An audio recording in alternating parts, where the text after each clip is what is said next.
Bismillahirrahmanirrahim. Assalamualaikum warahmatullahi wabarakatuh. Video kali ini akan menerangkan tentang subtopik 9.3 iaitu langkah penggubalan Perlembagaan Persekutuan Tanah Melayu yang Merdeka. Beberapa langkah diambil sejak pembentukan Suruhanjaya Perlembagaan Persekutuan Tanah Melayu. Antaranya termasuklah mendapatkan memorandum daripada pelbagai pihak. Suruhanjaya ini juga mengadakan rundingan dan akhirnya merangka draft perlembagaan. Langkah pertama, sebanyak 131 memorandum bertulis diterima antaranya daripada pihak Raja-Raja Melayu, parti politik, badan awam dan orang perseorangan untuk dipertimbangkan. Memorandum ini berkaitan dengan corak pentadbiran, kewarganegaraan dan kedudukan istimewa orang Melayu, bahasa serta pendidikan. Memorandum daripada pihak Raja-Raja Melayu. Raja-Raja Melayu mengemukakan memorandum baginda sendiri. Antaranya, baginda mencadangkan supaya persekutuan yang merdeka mempunyai seorang ketua negara yang dikenali sebagai Yang di-Pertuan Agong. Yang di-Pertuan Agong harus dipilih oleh Raja-Raja Melayu berdasarkan kekanan. Tempoh jawatan yang dicadangkan sebagai Yang di-Pertuan Agong ialah 5 tahun. Yang di-Pertuan Agong boleh meletakkan jawatan dengan persetujuan Majlis Raja-Raja. Raja-Raja Melayu melindungi kedudukan istimewa orang Melayu dan kepentingan sah kaum lain.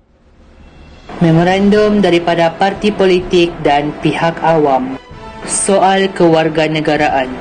Parti Perikatan telah menyuarakan cadangan melalui memorandum yang dinamakan Testamen Amanah Politik Perikatan. Semasa menyediakan memorandum ini, terdapat perbezaan pandangan tentang isu jus soli dalam Parti Perikatan. Terdapat beberapa pihak UMNO yang menolak pemberian kewarganegaraan jus soli. Dewan Perniagaan Melayu memohon mengetatkan soal kewarganegaraan.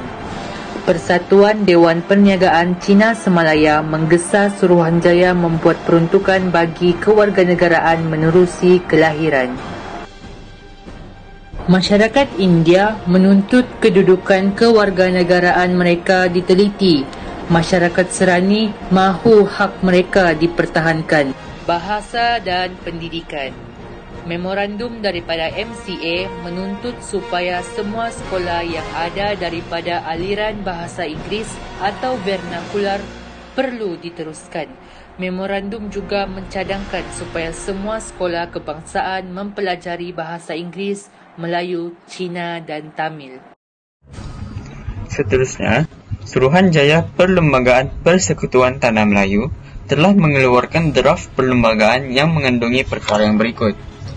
Meneruskan sistem kerajaan persekutuan dengan negeri mempunyai kuasa tertentu. Sistem kewarganegaraan berasaskan jus soli kepada semua yang lahir di Tanah Melayu. Kedudukan istimewa orang Melayu diteruskan. Raja-raja diterima dengan konsep raja berperlembagaan dengan seorang Yang di-Pertuan Agong dipilih bagi Persekutuan Tanah Melayu. Sebuah parlimen dengan 2 majlis mesyuarat, iaitu Dewan Negara dan Dewan Rakyat dibentuk. Langkah ketiga, reaksi terhadap draft Perlembagaan Persekutuan Tanah Melayu. Terdapat ahli UMNO yang tidak bersetuju dengan konsep jus soli kerana bimbang kedudukan istimewa orang Melayu akan tergugat. Agama Islam mestilah diakui sebagai agama rasmi. Bahasa Melayu dijadikan sebagai bahasa rasmi. Datuk On Jaafar dari Parti Negara menolak syarat kewarganegaraan yang longgar. Hal ini mendorong Parti Negara, PAS dan Parti Rakyat mengadakan kongres pada 4 Mei 1957 hingga 7 Mei 1957 untuk membincangkan draft perlembagaan ini. Parti PAS pula mengkritik soal kewarganegaraan yang dianggap tidak menjaga kepentingan orang Melayu dan mahu kedudukan agama Islam menjadi asas pemerintahan negara. Menuntut bahasa Melayu dijadikan bahasa rasmi. Terdapat juga sebahagian daripada pertubuhan masyarakat Cina ingin menjadikan bahasa Mandarin sebagai bahasa kebangsaan. Sementara itu, MIC mahukan syarat kewarganegaraan dan penggunaan bahasa Tamil diberikan perhatian. Langkah keempat, pada 9 Mei 1957, Tunku Abdul Rahman, Dato' Abdul Razak Hussain, Om Yokelin dan Viti Sambatan berlepas sekali lagi ke London untuk berbincang dengan kerajaan British tentang isu kewarganegaraan dan beberapa isu yang belum muktamad. Beberapa perubahan dan pindahan dibuat pada draft perlembagaan. Langkah kelima, hasil pindahan disembah berkenan dan dibincangkan dalam Majlis Raja-Raja. Langkah keenam, draft ini kemudiannya dibawa ke Majlis Perundangan Persekutuan untuk dibentangkan dan dibahaskan pada 10 Julai 1957 hingga 11 Julai 1957. Langkah ketujuh, draft Perlembagaan Persekutuan Tanah Melayu akhirnya diluluskan oleh Parlimen British di London dan kemudiannya diluluskan oleh Majlis Perundangan Persekutuan pada 27 Ogos 1957. Dengan lulusnya rang undang-undang ini, maka Perlembagaan Persekutuan Tanah Melayu 1957 berkuat kuasa secara rasminya pada 31 Ogos 1957. Kejayaan penggubalan perlembagaan ini membuktikan bahawa permuafakatan mampu membawa kestabilan negara. Sikap keterbukaan dengan menerima pandangan daripada pelbagai pihak perlu dipertahankan agar negara kekal maju dan harmoni.